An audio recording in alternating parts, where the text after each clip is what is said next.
Selamat datang kembali di channel Min Donghua. Di video kali ini kita akan melanjutkan cerita Donghua Battle Truck Devon. Ayo langsung aja ke alurnya.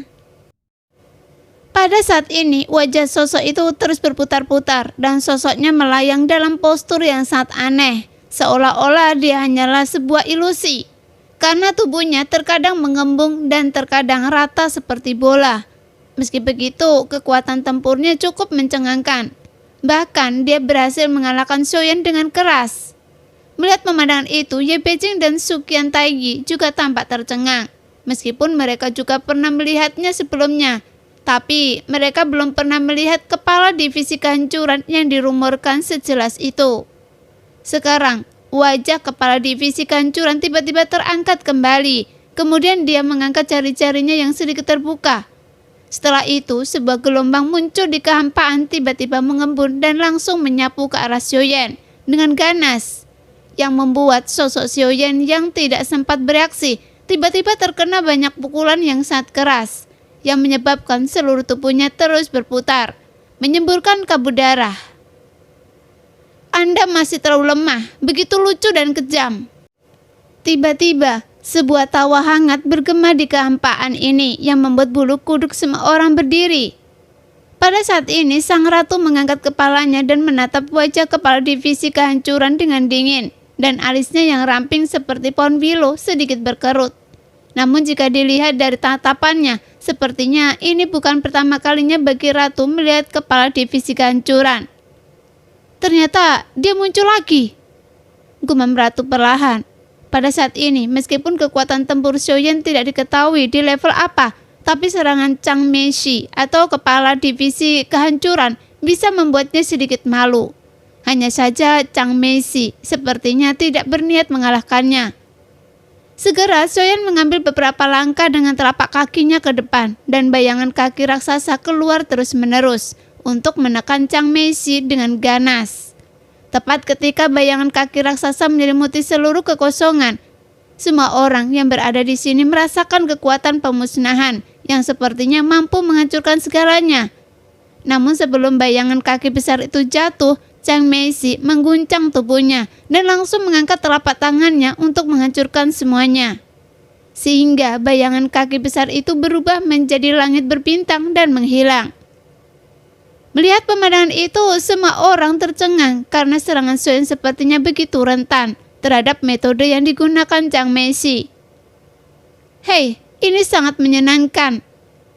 Saat ini Chang Meishi berteriak dengan benar-benar bertepuk tangan. Seolah-olah saat melihat serangan Xiaoyan dikalahkan membuatnya sangat bahagia. Bagaimanapun kekuatan aturan yang dikendalikan Chang Meishi sepertinya melebihi kekuatan aturan Xiaoyan. Seolah-olah dia sama sekali tidak dapat disentuh oleh serangan apapun, sehingga dia terlibat seperti ilusi.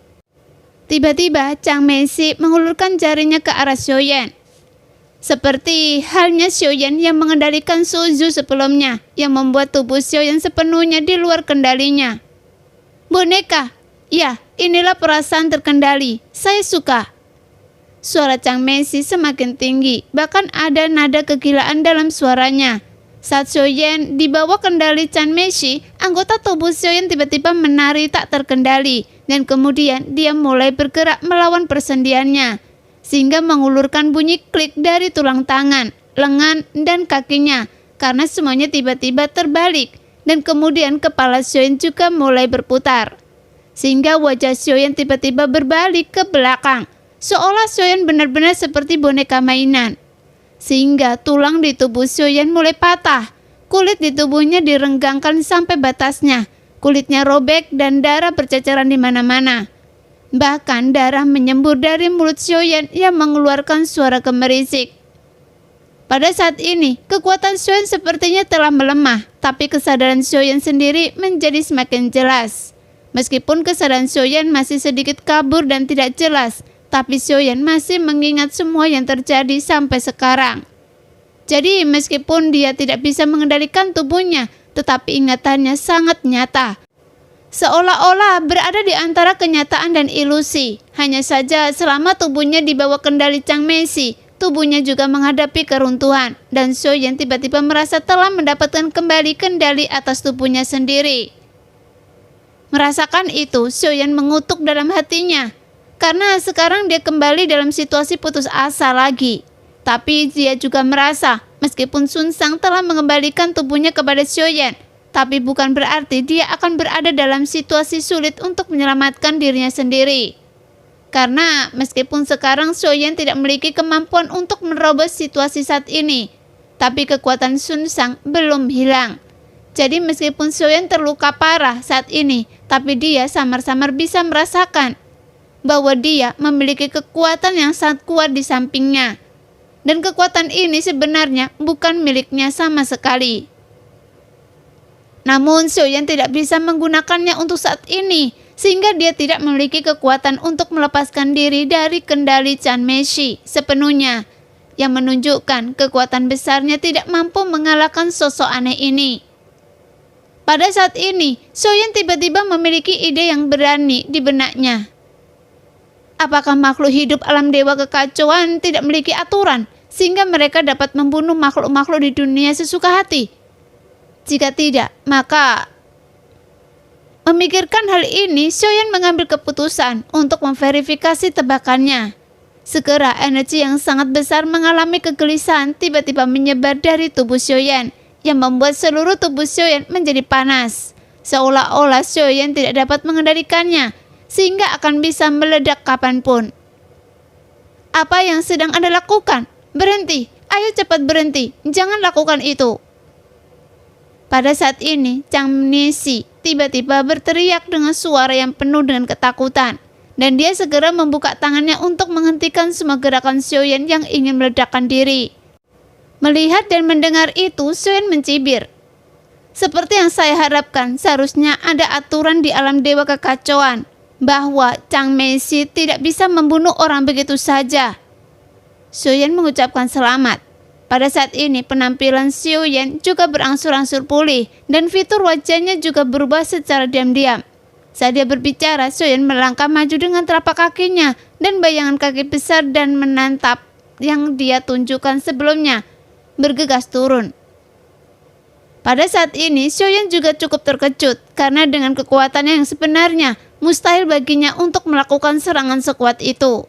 Tapi Xiaoyan juga tahu bahwa ini adalah kekuatan Sun Sang, dan dia hanya bisa menggunakannya untuk sementara. Jadi Xiaoyan berencana menggunakan kekuatan ini untuk memusnahkan Taisu di sini. Hanya saja apa yang tidak Xiaoyan duga adalah Chang Meishi akan benar-benar muncul.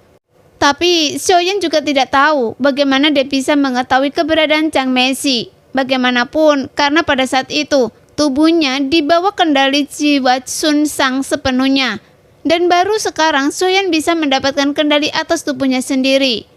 Pada saat ini, Chan Meishi tiba-tiba mengangkat wajahnya ke arah bayangan kaki besar yang menyapu ke arahnya. Kemudian dia langsung menghancurkan serangan Xiaoyan dengan suara klik. Dan bayangan kaki besar itu langsung menghilangkan. Aturan apa yang melarang divisi kami membunuh orang? Karena kepala divisi kami tidak pernah memiliki aturan ini. Meskipun Anda benar bahwa alam dewa kekacauan memiliki aturan, tapi bukan karena divisi kami tidak bisa membunuh orang. Hanya saja kami tidak bisa membunuh dengan tangan kami sendiri. Lagi pula, akan menyenangkan melihat kalian semua saling membunuh. Saat berbicara, senyuman aneh muncul di wajah Chang Meishi yang berputar-putar. Kemudian dia mengangkat jarinya dan suara ledakan tiba-tiba terdengar. Di bawah pukulan Chang Meishi, tubuh Xiaoyan sepertinya terjepit oleh kekuatan yang sangat besar, yang membuat daging dan darahnya langsung dihancurkan menjadi berkeping-keping. Sehingga Xiaoyan langsung menyemburkan seteguk besar darah, karena semua organ dalam dan seluruh tulang tubuh fisik dihancurkan. Namun saat tubuhnya hampir musnah, Xiaoyan tiba-tiba merasakan ada nyala api yang berkobar di tubuhnya. Dan dia hanya perlu menggerakkan pikirannya. Kemudian seluruh tubuhnya yang terluka parah pulih seperti semula. Bukankah kekuatan dalam tubuh Anda seharusnya sudah menghilang?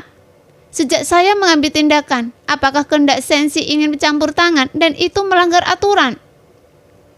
Sambil berteriak, Chang Meishi mengangkat telapak tangan. Kemudian dia menggoyangkan jarinya yang membuat seluruh tubuh Xiaoyan tiba-tiba berputar.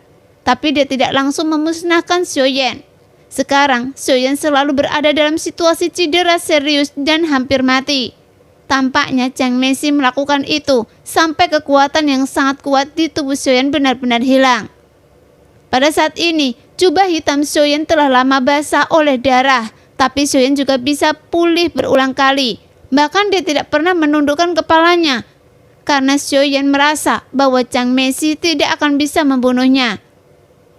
Segera Xiaoyan menoleh untuk melihat Suzhu di sisi lain, karena jika jiwa terbelah dari Suzhu dapat dikumpulkan ke dalam panci penekan jiwa, kemudian jiwa tersebut disempurnakan menjadi jiwa utama, maka kekuatan panci penekan jiwa akan meningkat secara signifikan. Lagi pula, kali ini Jiang Meishi tidak akan membunuhnya, jadi Xiaoyan bisa menggunakan panci penekan jiwa untuk melahap jiwa terbelah Suzhu dan menjadikannya Shen Hun sebagai gerakan membunuh yang sangat kuat di masa depan. Setelah memikirkan hal ini, Xiaoyan segera memanfaatkan kekuatan Sun Shang yang masih ada di tubuhnya. Kemudian sosoknya tiba-tiba menghilang. Tepat ketika Xiaoyan muncul lagi, dia sudah berada di tempat di mana Suzhu ditekan. Kemudian panci penekan jiwa tiba-tiba muncul di tangan Xiaoyan yang terangkat. Jika Anda berani mengambil jiwa saya, Anda akan membayar harganya 100 kali lipat. Suzhu mengeluarkan suara keengganan, tetapi semakin dia bersuara, sebuah tekanan yang lebih kuat menyelimutinya, sehingga dia tidak dapat melawan. Mendengar itu, Xiaoyan jelas tidak akan membuang waktu untuk membicarakannya. Kemudian dia segera mengibarkan panci penekan jiwa dan memasukkan jiwa terbelah Suzhu ke dalamnya. Oke, Anda benar-benar sangat menarik dan sangat lucu, dan saya sangat menyukainya. Jiang Meishi berteriak dengan penuh semangat. Nah, demikianlah cerita hari ini. Terima kasih sudah menonton video Min-Er sampai selesai. Sampai jumpa lagi di video selanjutnya. Bye-bye.